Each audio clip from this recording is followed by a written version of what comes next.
আপনারা গত কয়েকদিন থেকে একটা গুঞ্জন ঢাকাতে শুনেছেন, দেখতে পাচ্ছেন সামাজিক যোগাযোগ মাধ্যমে যে অন্তর্বর্তীকালীন সরকারের প্রধান উনি পদত্যাগ করবেন, করছেন, করতে পারেন, এরকম একটা গুঞ্জন চলছে। এবং এর কয়েকদিন আগে আপনারা দেখলেন যে জাতীয় নিরাপত্তা উপদেষ্টা, পররাষ্ট্র স্বরাষ্ট্র উপদেষ্টা এবং তিন বাহিনী প্রধানের সাথে অন্তর্বর্তীকালীন সরকারের প্রধান প্রফেসর ইউনূসের একটা মিটিং হয়েছে। মিটিং হবার আবার এক দুই দিন পরে অফিসার্স অ্যাড্রেস ছিল। সেখানে প্রধান সেনাপতির বরাতে বেশ কিছু বক্তব্য আপনার সামাজিক যোগাযোগ মাধ্যমে এসছে যে উনি কি বলেছেন তার অফিসারদের উদ্দেশ্যে। এটার কোনো অফিসিয়াল স্টেটমেন্ট আইএসপিআর এর থেকে দেওয়া হয় নাই। আমরা যদি মনে করি যে ওটা উনি বলেছেন সেই রকম সাপেক্ষেই আমরা রেসপন্স করবো আর কি। বাট একই রকম বিভিন্ন বক্তব্য উনি বিভিন্ন সময় দিয়েছেন, বিভিন্ন ইন্টারভিউতে। নির্বাচন কতদিনের মধ্যে হওয়া উচিত, নির্বাচনে আওয়ামী লীগের অংশগ্রহণ ইনশিওর করা উচিত, ইনক্লুসিভ হওয়া উচিত, এই সরকারের মেয়াদ বেশি দিন থাকা উচিত না, এইসব ব্যাপারে উনি কথাবার্তা এর আগে অনেকগুলো বলেছেন।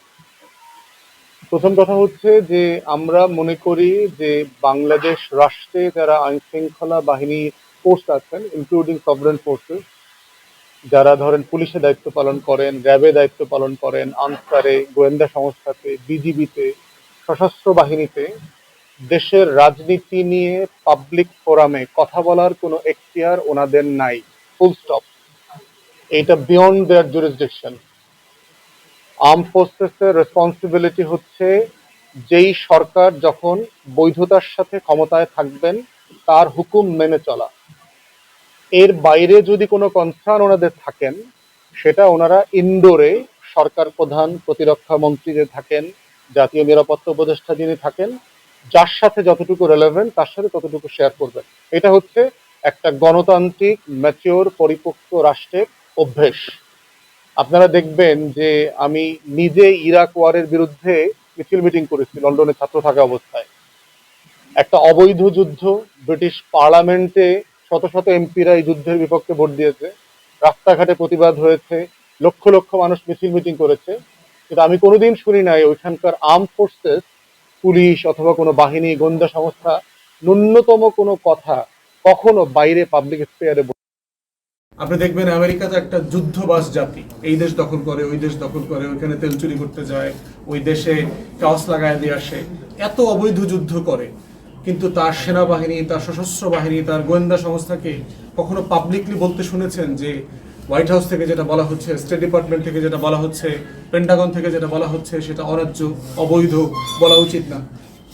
অতএব যদি সত্যি সত্যি এই কথাগুলো সামাজিক যোগাযোগ মাধ্যমে যেগুলো এসছে উনি অ্যাড্রেসে বলে থাকেন, উনি এখতিয়ার বহির্ভূত কাজ করেছেন এবং অন্তর্বর্তীকালীন সরকারকে চ্যালেঞ্জ করাটা হচ্ছে একটা মিলিটারি কুয়ের সামিল, যেটা করবার ন্যূনতম কোনো অধিকার, এখতিয়ার 24-এর গণ অভ্যুত্থান ওনাকে দেয় নেই, কাউকে দেয় নেই বাংলাদেশে। এবং উনি বিভিন্ন বক্তব্যে বলেছেন যে আমি অভিভাবকহীন। আপনার অভিভাবকহীনতার প্রশ্ন আসতেছে কোত্থেকে? দেশে তো সংবিধান সাসপেন্ড হয়নি এখনো, দেশে অন্তর্বর্তীকালীন সরকার আছে। উনি বলছেন যে এই সরকারের ম্যান্ডেট নাই, তো চট্টগ্রাম বন্দর এইটা সেইটা এগুলো নির্বাচিত সরকারকে করতে হবে। ম্যান্ডেটের প্রশ্ন আলোচনা করবার জন্য উনি কে? ম্যান্ডেট আলোচনা করবে পলিটিক্যাল পার্টিস, ম্যান্ডেট আলোচনা করবে সাধারণ মানুষ, ম্যান্ডেট আলোচনা করবে। আর ম্যান্ডেট নাই মানে কি? গণ অভ্যুত্থান ইটসেলফ একটা ম্যান্ডেট, যার বাংলাদেশের ইতিহাসের সবচেয়ে ম্যান্ডেটওয়ালা সরকার হচ্ছে এই সরকার, যে সক্রিয় প্রত্যেকটা রাজনৈতিক দল যেই সরকারকে অনুমোদন দিয়েছে, সম্মতি দিয়েছে শাসন করবার জন্য। বাংলাদেশে 53 বছরের ইতিহাসে এই রকম ম্যান্ডেটওয়ালা কোনো সরকার আসে নাই। সেই সরকারকে সে বলছে সরকারের নাকি ম্যান্ডেট নাই। আপনি কথাগুলো বলেন কোত্থেকে, পান কোথায়? এগুলো তো ইন্ডিয়ান ন্যারেটিভ। গত 10 মাস থেকে ইন্ডিয়ার গণমাধ্যমে আমরা যা যা শুনছি, যেই বক্তব্য, যেই শব্দে শুনছি, উনি এগুলো বলছেন। এই দিল্লির গোলামি থেকেই তো আমরা মুক্ত হয়েছি 1400 শহীদের জীবনের বিনিময়ে 2024 সালে। অতএব এই ইন্ডিয়ান ন্যারেটিভকে আবার ফিরায় নিয়ে আসার চেষ্টা করাটা হচ্ছে মির্জাফর আর লেন্দুক দর্জির মতো বাংলাদেশকে বিক্রি করে দেওয়ার চক্রান্ত।